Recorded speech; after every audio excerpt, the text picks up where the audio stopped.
কাছের জিনিস বলে কথা, আবেগটা একটু বেশিই কাজ করে।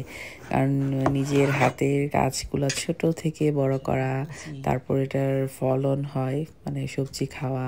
আর লাউটা হচ্ছে এমন একটা সবজি যার কিছুই কিন্তু ফেলা লাগে না। দেখা যায় যে আমরা কিন্তু গাছের আগা-ডগাটাও খেতে পারি। তারপর হচ্ছে লাউয়ের খোসাটাও খেতে পারি, লাউটাও খেতে পারি। মানে মাশাআল্লাহ, আলহামদুলিল্লাহ, আল্লাহর নেয়ামত। কত মানে সবকিছুই মানুষ খেতে পারে এই সবজিটার। তো যাই হোক, আজকে আমি লাউ ভাবলাম যে একটা কাটি আর ইলিশ মাছ দিয়ে রান্নাটা করব। যেহেতু আমরা এখানে নরমালি ফ্রোজেন মাছ থাকে, তো ইলিশ মাছ আর চিংড়ি মাছটা দিয়ে আসলে একটু মজা পাওয়া যায়। কারণ এগুলা দুইটার একটু গ্রান ভালো থাকে, অন্যান্য মাছগুলো আবার এতটা ফ্রোজেন থাকে, তো আমার কাছে এতটা ভালো লাগে না আর কি। তো যাই হোক, আমি আজকে ইলিশ মাছের জন্য রান্নাটা ইলিশ মাছ দিয়ে করব, তাই লাউটা কেটে নিচ্ছি। আমি কাটার আগে কিন্তু ভালো করে ওয়াশ করে নিয়েছি, কারণ এই সবজিটা আবার কাটার পর ধুলে নাকি মজা হয় না। আমি জানি না, কখনো এরকম হয়নি, সবসময় কাটার আগে ধুয়ে নিয়েছি। কারণ আমার দাদু সবসময় বলতো যে লাউ ফার্স্ট পুরাটা ওয়াশ করে দেন কাটতে হয় আর কি।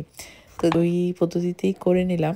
আর হচ্ছে আর খোসাটাও আলু দিয়ে ভাজি করব, তো আমি একটু খোসাটাও কুচি করে নিচ্ছি।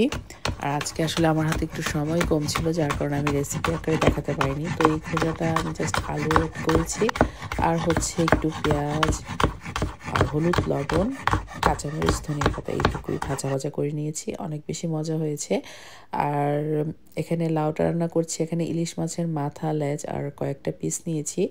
আমি নর্মালি ইলিশ মাছ দিয়ে যখন কোনো কারি বা সবজির সঙ্গে রান্না করি, তখন মাথা, লেজ আর কয়েকটা পিস নেই। তো আমার কাছে এটা মনে হয় বেশি মজা লাগে আর কি। তো ওই যে, আর লাউ রান্না করাটাতে সবসময় আমি শুনে এসেছি যে একদমই কম মশলায় লাউটা রান্না করতে হয়। তো একদমই কম মশলাই দিয়েছি, জাস্ট একটু হলুদ দিয়েছি, লবণ দিয়েছি আর মরিচের গুঁড়ো দিয়েছি, এছাড়া এটাতে কিছুই দেইনি। আর মাছটা যেহেতু ফ্রোজেন, তো এর জন্য আমি একটু মানে কষিয়ে নিয়েছি।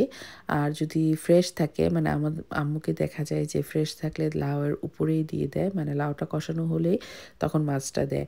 কারণ ইলিশ মাছ তো নরম মাছ, এমনিতেই মানে খুব তাড়াতাড়ি হয়ে যায়, ভাপেই ইলিশ মাছ সেদ্ধ হয়ে যায় আসলে।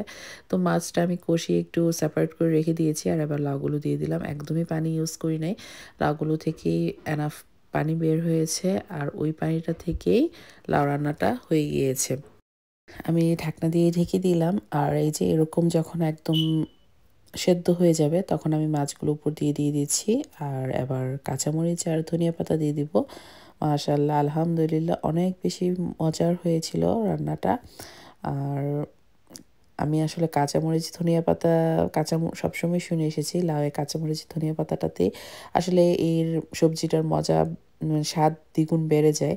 তবে অনেকেই বলবে যে ইলিশ মাছে ধনিয়া পাতাটা কেন দিচ্ছি? আসলে আমরা কেন যেন মাছে একটু ধনিয়া পাতা না দিলে খেতে পছন্দ করি না। আশা করি সব আপুদের কাছে ভালো লেগেছে। আজ তাহলে এখানেই বিদায় নিচ্ছি। আল্লাহ হাফেজ।